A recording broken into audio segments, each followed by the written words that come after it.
On a bright day by the Sea of Galilee, Jesus steps out of a house and walks to the water's edge. The crowd presses in hungry for truth, desperate for hope. So many people gathered that he climbs into a boat using the surface of the water as his stage. He sits and begins to teach, his voice echoing over the waves. He begins not with a sermon but a parable. The first parable he told about a farmer. A farmer went out to sow his seed. It's a simple image. A farmer walks across his field, casting seed broadly, but the seed doesn't land on a path. Some fell along the path, and the birds came and ate it up. Some fell on rocky places, where it did not have much soil. It sprang up quickly, because the soil was shallow. But when the sun came up, the plants were scorched and they withered, because they had no root. The other seed fell among the thorns, which grew up and choked the plants. Still, other seed fell on good soil, where it produced a crop, 100, 60, and 30 times what was sown. Whoever has ears, let them hear. Jesus tells us that seed represents the message of the kingdom of heaven, the gospel, the truth of God. The sower is anyone spreading the word of God in this world. But the focus of the parable is not so much on the seed as on the soil. The condition of the soil means the heart, which determines whether the seed will take root and grow or not. Jesus tells us in the first example, the seed fell on the path means this is the heart that hears the word but doesn't understand it. It exposed, hardened, and unprotected. The devil comes quickly, like a bird, and snatches the word away before it can even begin to take root. The second soil, where the seed fell, was the rocky ground. This shows the heart that receives the word with joy and initial enthusiasm. There's a quick sprouting, a burst of life, but beneath the surface, there's no depth. When trials, hardship, or persecution come, this shallow faith withers. There was no root, no endurance. In the third example, the seed fell among the thorns. This shows the divided heart. The word is heard, but the cares of this world, like anxieties, ambitions, and the deceitfulness of wealth or any other things, choke the life out of seed.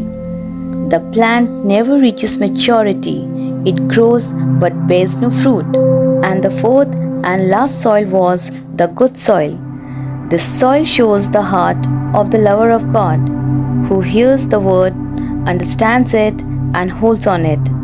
The result is a harvest, which shows abundance and multiplication. The fruit may be 100, 60, and 30 times what was sown.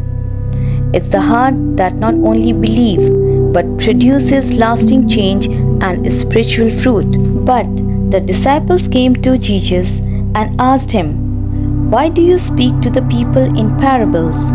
Then Jesus reflects on the mystery of parables. Why speak in stories? Why not just say things plainly? He said, there are people who see but do not perceive, who hears but do not understand. Their hearts are callous. They don't want to turn to God.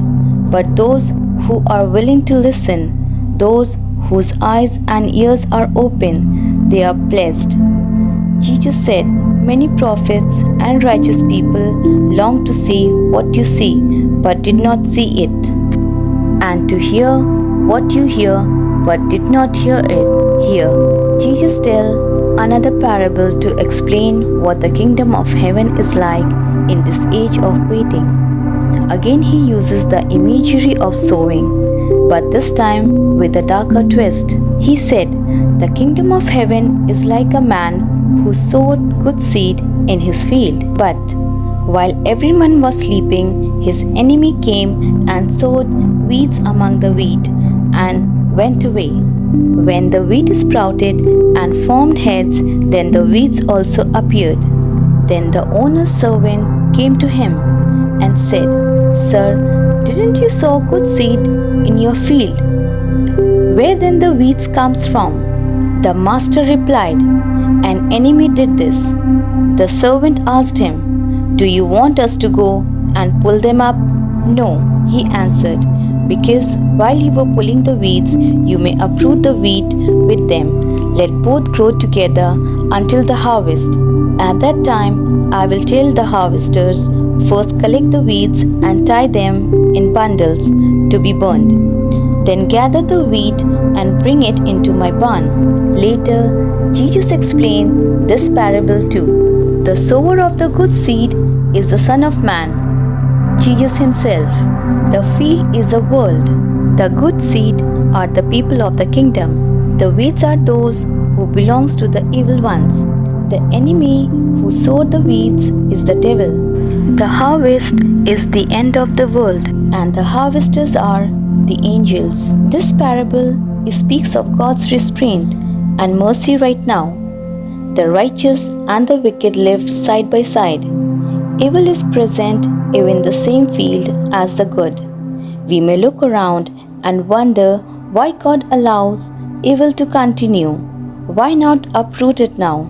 But the Master knows the right time. In our zeal to purify, judgment belongs not to us, but to God. His timing is perfect. There will be a harvest. There will be a day of separation. And when that day comes, the Son of Man will send out his angels. They will remove all that causes sin and all who do evil from his kingdom. An image of final judgment where Jesus says there will be weeping and gnashing of teeth, but for the righteous the end will be glorious. Those who belong to kingdom, they will shine like the sun in the kingdom of the Father. This is not a temporary reward. It's eternal joy, radiance, and belongings. It's the fulfillment of every promise, the eternal embrace of the Father for those who bore fruit, who remained rooted, and who did not fall away. The parable of the sower and the parable of the weeds are not just ancient stories, but they are spiritual mirrors.